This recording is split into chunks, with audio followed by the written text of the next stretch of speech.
Frederick M. Alexander was an Australian actor who developed the educational process that is today called the Alexander Technique, a form of education that is applied to recognize and overcome reactive habitual limitations in movement and thinking. Alexander was born on a large isolated farm in Wynyard, Tasmania, the oldest of 8 children. He was a precocious child and, suffering from respiratory problems, was taken out of school to be educated privately. As his health began to improve at around age 9, he developed an affinity to horses, eventually becoming adept at training and managing them. He also developed a love for theater, particularly Shakespeare, which would lay the foundations for his future career. At age 16, financial pressures forced Alexander to forsake his rural life, moving him to the mining town of Mount Bishop. He worked at a variety of jobs in the daytime and in the evenings entertained himself studying drama and teaching himself the violin. After 3 years, he moved to Melbourne, continuing his dramatic and musical training under the city's best teachers. During this period, he spent his time visiting theaters, concerts, and art galleries, in addition to organizing his own amateur dramatic company in his spare time. After his money ran out, he worked odd jobs to support himself. However, a combination of recurrent illness, distaste for commercial life, and what was then a violent temper ensured that he never held any job for very long. In his early 20s, he decided to devote himself to a career as an actor and reciter. He soon established an excellent reputation giving recitals and producing plays. His specialty at the time was a one-man show of dramatic and humorous pieces heavily laced with Shakespeare. In the late 1890s, Alexander began to progressively lose his voice during his performances as a Shakespearean orator. Over time, it would become increasingly hoarse. As his career depended on his ability to project his voice, he faced the possibility of having to retire. He sought advice from voice coaches, doctors, and specialists without results, and finally attempted to resolve the problems himself. Alexander felt that his physical actions were to blame for the problem, so he arranged mirrors so that he could observe his actions in detail as he performed. As he did this, he discovered his physical use of his body was not as he perceived it, and the resolutions to his tensions and misuses were not what he expected. The detail of his discoveries are documented in his third and most popular publication, The Use of the Self, published in 1932.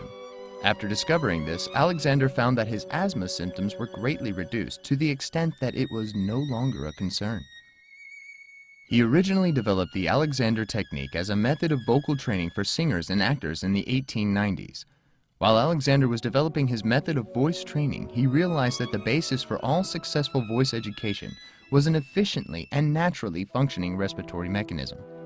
So, in teaching voice, Alexander focused primarily on helping the breathing mechanism to function more effectively.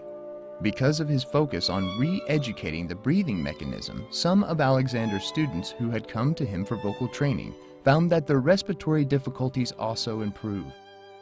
These improvements were recognized by medical doctors who began referring their patients with respiratory ailments to Alexander for help.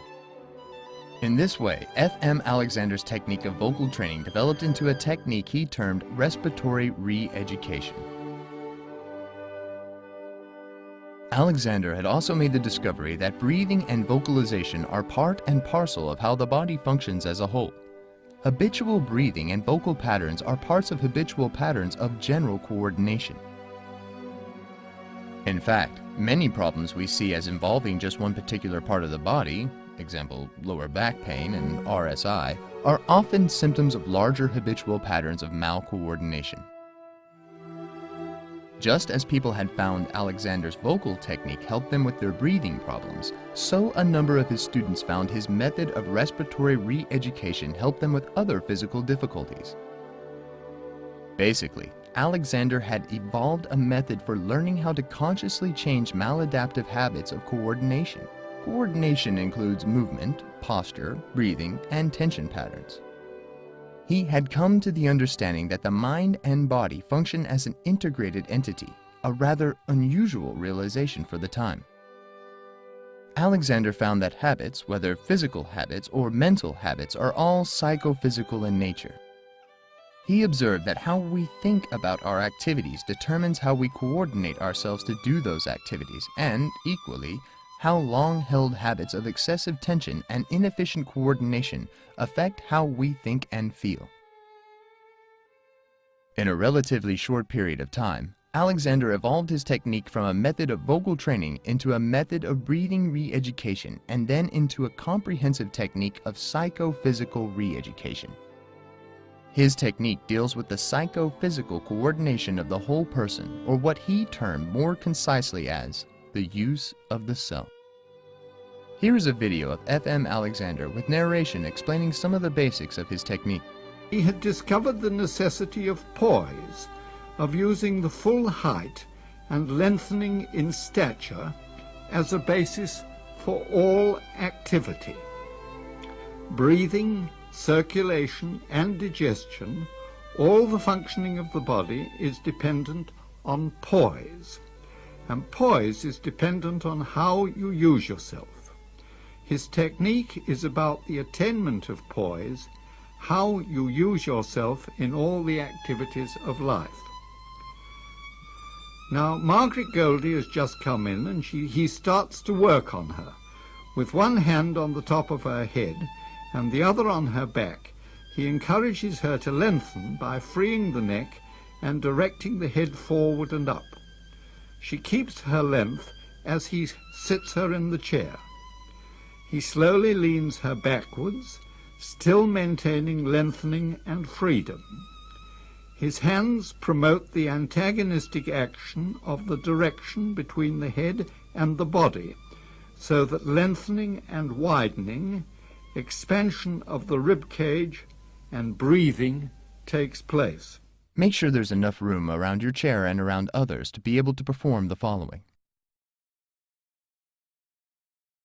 Try to breathe from high up in your chest or from low down in your abdomen.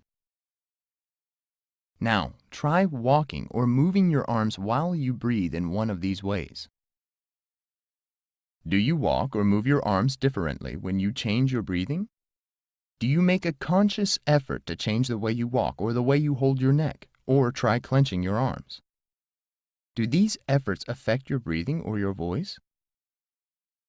What if these were habitual efforts, efforts which you made all the time but you were unaware that you were making them?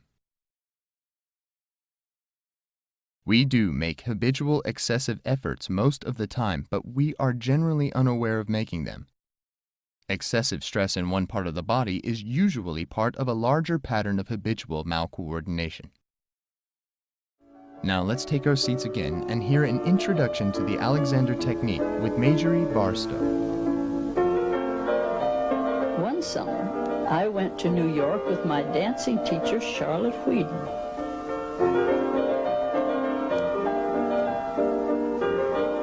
Charlotte came into the apartment one day and said, she'd picked up an Atlantic Monthly, and she said, I have an interesting article here about a man. Would you like to read it? I said, well, certainly I would. It was called The Philosopher's Stone, and it was about a man by the name F. Matthias Alexander. I read 2 books he had written, and I got so fascinated with them that I just knew I wanted to study with him. So I closed my dancing studio and went to England. My sister went with me. My mother didn't think it was very wise for a little green country girl like me to go off to the big city of London all alone. So we went off. And of course there weren't planes flying in those days. You went by ship. And we landed in England in a pea soup fog, which neither of us had ever heard of or seen. But we finally found the train and made our way to London. And then we found a place to live with an English couple who had 2 small children. It was real exciting.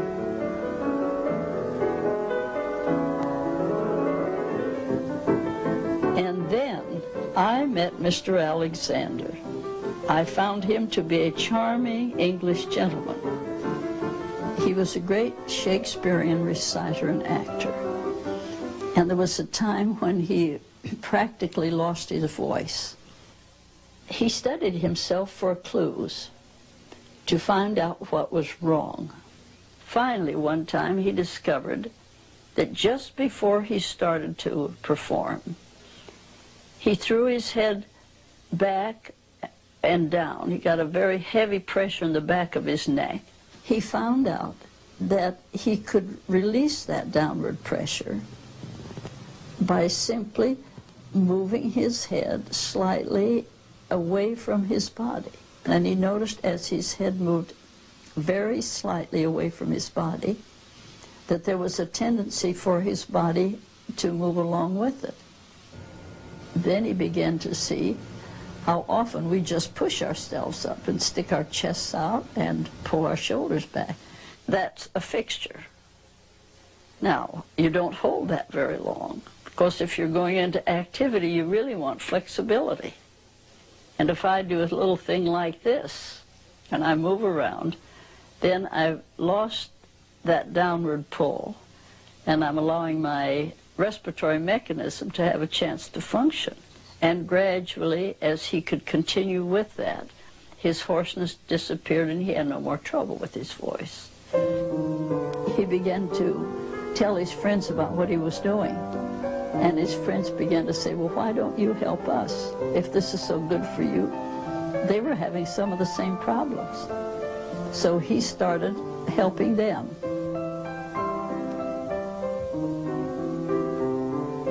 Word spread, and soon people were coming from all over the world to study with him. He worked with John Dewey, George Bernard Shaw.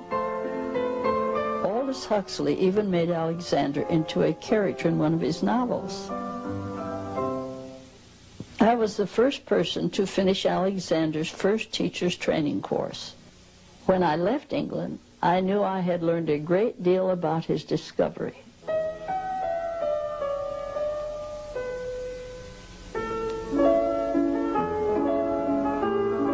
Children move lightly and easily. If you learn to watch, you will notice that their little heads always start any movement they make. And you see, we have interfered with that. Alexander's discovery gives us back our natural, much more of our natural ease and flexibility of movement.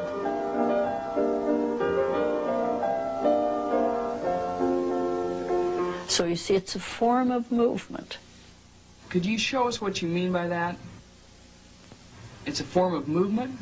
Could you demonstrate it for us? Oh. You don't try to find Yes. a book and describe what you Most people, in picking up a book, if you'd watch them, they'd come down this way to pick up the book. Now, look what they've done. See how they pulled their body down? And see the pressure I have here? Now, they don't feel that because they've grown up doing that for a long time. Now, there's no reason why, if I want to pick that up, I just don't leave my body alone. Where do I move from in both instances? My hip joint is where I really move from. Now, if I move from my hip joint, all I have to do is move my arm to pick up the book. There's no reason why I have to add this to the fact that I want to put the book down or pick it up.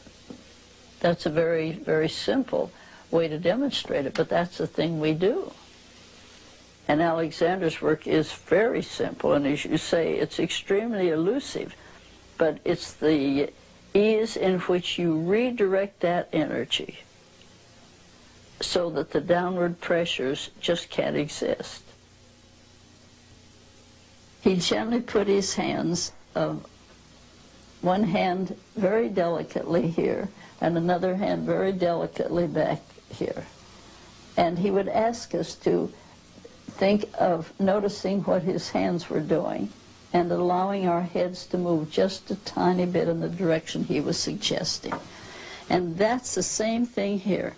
I'm helping you with this little bit of ease to understand it, both from a thinking point of view and the ease with which you can move. Now, as I help you here and link your body up with that, now you're the one who has to remember to carry those two things on while you play. I can't do that for you. That's where your responsibility comes in. See? So you can trust your own reasoning and go ahead and just make up your mind, this is the thing you're going to do, and your arms fit into it. Oh, that's very different. No, it's different, but it's fun. It's quite fascinating. It's when you have that experience that you really begin to understand what Alexander's discovered. Alexander continued to develop his theories throughout his life, developing such concepts as primary control, verbal visualization, avoiding reaction during speaking, and using modeling in teaching. He wrote several other books and instructed many students until his sudden death in 1955.